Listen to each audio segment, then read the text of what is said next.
Have you ever had occasion to borrow money? Have you ever borrowed $10 under a rigorous promise of your word of honor as a Christian to pay it back on your next salary day?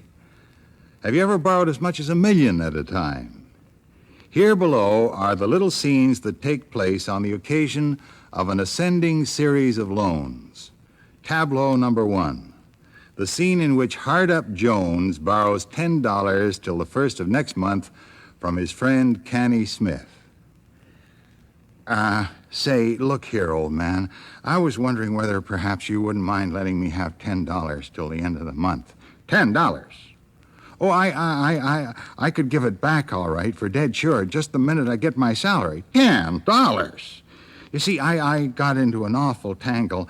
I owe 7.5 on my board, and she said yesterday she'd have to have it, and I couldn't pay my laundry last week, so he said he wouldn't leave it, and I got this cursed suit on the installment plan, and they said they'd seize my trunk and say, but gall darn it, I lent you $5. Don't you remember last November? And you swore you'd pay it back on the 1st, and I never got it till way after New Year's. Oh, I know, but this is absolutely sure. So help me. I'll pay it right on the 1st, the minute I get my check. Yes, but you won't. Oh, no, I swear I will. And after about half an hour of expostulations and protests of this sort, having pledged his soul, his body, and his honor, the borrower at last gets his $10. Tableau number 2. The scene in which Mr. Macduff of the Macduff Hardware Store in Central City, population 3,862, borrows $1,000 from the local bank. The second degree in borrowing is represented by this scene in which Mr. John Macduff of Macduff Brothers Hardware Store, everything in hardware, calls on the local bank manager with a view to getting $1,000 to carry the business forward for 1 month till the farmers' spring payments begin to come in. Mr. Macduff is told by one of the 2 juniors in the bank to wait. The manager is engaged for the moment. The manager, in reality, is in his inner office sorting out trout flies, but he knows what Macduff wants, and he means to make him wait for it and suffer for it. When at last Macduff does get in, the manager is very cold and formal. Sit down, Mr. Macduff, he says. When they go fishing together, the manager always calls Macduff John. But this is different. Macduff is here to borrow money, and borrowing money in Central City is a criminal act. I came in about that loan, says Macduff. The manager looks into a ledger. You're overdrawn $17 right now, he says. I know, but I'll be getting my accounts in any time after the fast. Then follows a string of severe questions. What are Macduff's daily receipts? What is his overhead? What is his underfoot? Is he a churchgoer? Does he believe in a future life? And at last, even when the manager finally consents to lend $1,000, he always meant to do it, he begins tagging on conditions. And you'll have to get your partner to sign. All right. And you better get your wife to sign. All right. And your mother, she might as well sign too. There are more signatures on a country bank note for 1 month than on a Locarno treaty. And at last, Macduff, of everything in hardware, having pledged his receipts, his premises, his credit, his honor, his wife, and his mother, gets away with $1,000. Tableau number 3.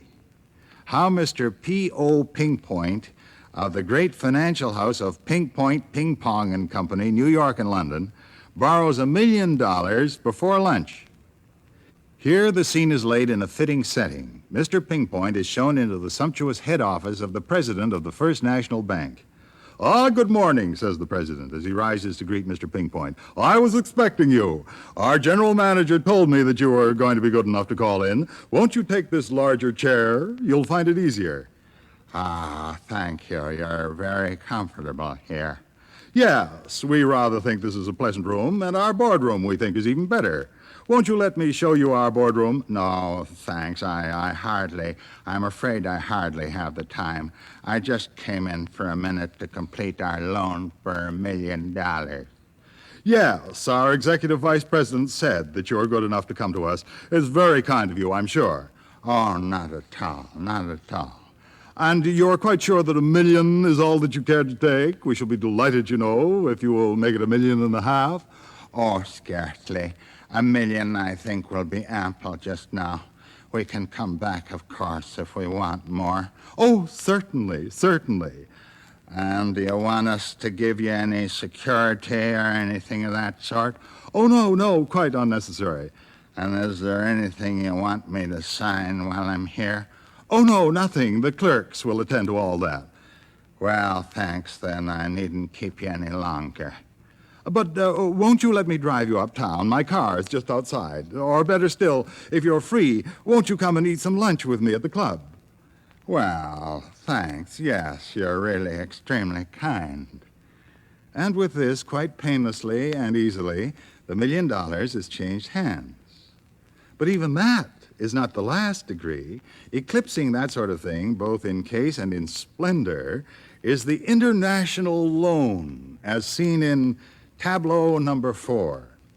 The scenes which accompany the flotation of an Anglo-French loan in the American market of $100 million by the Right Honorable Samuel Rothstein of England and the Vicomte Baton Rouge de Chauve-Souris of France.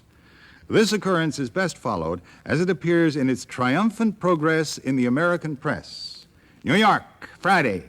An enthusiastic reception was given yesterday to the Right Honorable Mr. Samuel Rothstein of the British Cabinet and to the Vicomte de Chauve-Souris, French plenipotentiary, on their landing from the Sequitania. It is understood that they will borrow $100 million. The distinguished visitors expect to stay only a few days. New York, Saturday.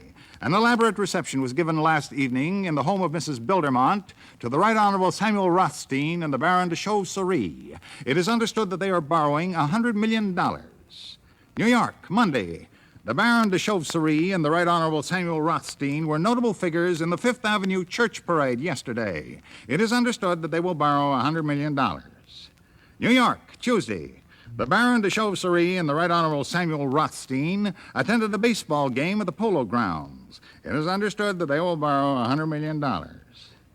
New York, Wednesday. At a ball given by Mr. and Mrs. Ashcoop Vandermoor for the distinguished English and French plenipotentiaries, Mr. Samuel Rothstein and the Baron de Chauve-Souris, it was definitely stated that the loan which they are financing will be limited to $100 million.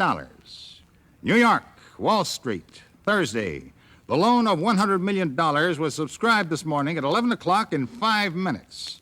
The Right Honorable Mr. Rothstein and the Baron Baton Rouge de Chauve-Souris left America at 12 noon, taking the money with them. Both plenipotentiaries expressed their delight with America. "It is," said the Baron. "How do you call it? A cinch." Epilogue. And yet, 6 months later, what had happened? Who paid? And who didn't? Hard-Up Jones paid $5.40 within a month, $3 the next month, and the remaining $1.60 2 weeks later. Macduff Brothers met their note and went fishing with the manager like old friends.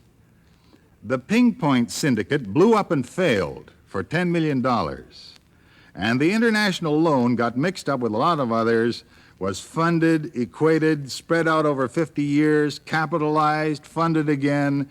In short, it passed beyond all recognition.